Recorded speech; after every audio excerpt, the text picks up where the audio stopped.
Le Blue Monday, c'est quoi au juste? En fait, c'est ni plus ni moins que le jour le plus déprimant de l'année. Ce n'est pas moi qui le dis.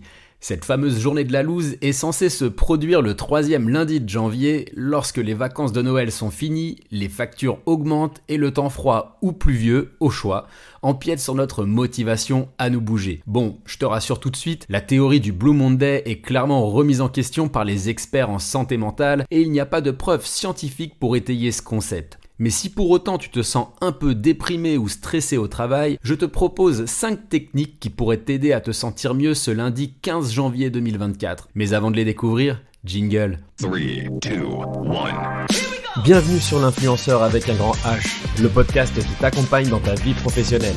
À travers chaque épisode, je te livre mes meilleurs conseils pour trouver ta voie et t'épanouir dans ton travail. Je suis Guillaume Couder et je suis très content de te retrouver pour ce nouvel épisode.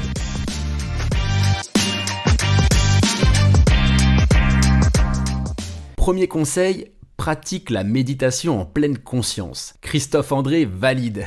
La pleine conscience, c'est cette pratique qui consiste à porter une attention consciente aux sensations, aux pensées et aux émotions présentes dans l'instant présent. Cela peut aider à réduire le stress et l'anxiété et à augmenter ton bien-être général. Il existe de nombreuses techniques de méditation en pleine conscience que tu peux explorer, comme la méditation guidée ou la respiration consciente. Personnellement, j'utilise l'application Petit Bambou qui est bien pratique. Deuxième technique, fais de l'exercice régulièrement.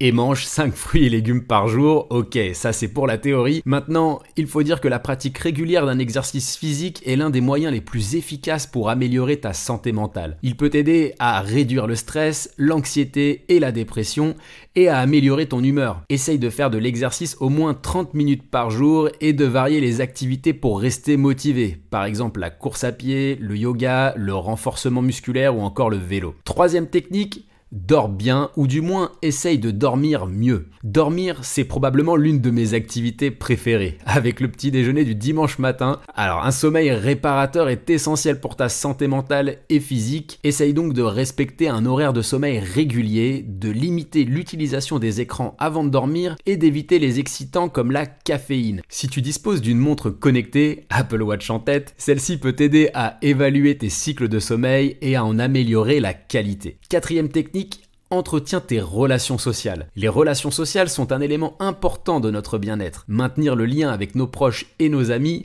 c'est s'assurer de lutter contre la solitude. Alors on prend de bonnes résolutions et on propose des déjeuners dès les prochains messages envoyés à nos proches. Cinquième et dernière technique, fais-toi accompagner. Il peut évidemment être utile de parler à un ami, un membre de la famille ou un professionnel de la santé mentale si tu te sens déprimé ou trop stressé, voire même au bord du burn-out. Si tu n'as pas de proches avec qui parler de tout ça ou que tu n'oses tout simplement pas, il existe également des numéros d'écoute et des services de soutien en ligne qui peuvent t'aider. Prends soin de toi et Happy Blue Monday quoi qu'il arrive. 3, 2, 1. L'influenceur avec un grand H, c'est fini pour aujourd'hui.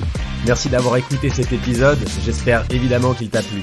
Si tel est le cas, n'hésite pas à t'abonner pour ne pas louper le prochain. À bientôt!